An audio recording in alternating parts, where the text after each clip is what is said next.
והטרנד הזה הוא לא רק באזור המרכז, בצפון שלומי חן מאמן קבוצה של ילדים, חלקם רק בני 8.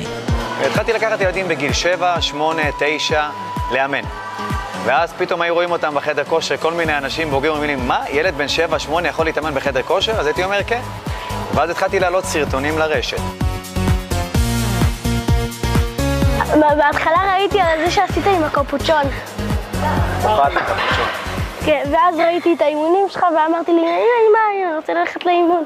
היום אחרי 5 שנים, אני כבר עם 30,000 עוקבים בטיקטוק, אלפי ילדים שרוצים להתאמן. ראיתי את הסרטון של שלומי בטיקטוק ומאוד אהבתי, עצרתי איתו קשר והבנתי שזה הרבה מעבר לרק אימון, יש בזה המון רבדים.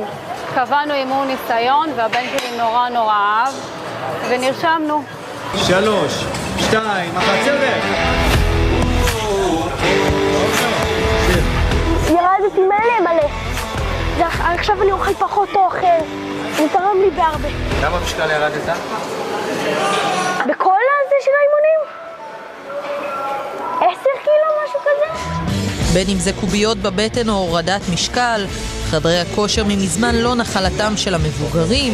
האם זה מוקדם מדי? לא בעיני הילדים.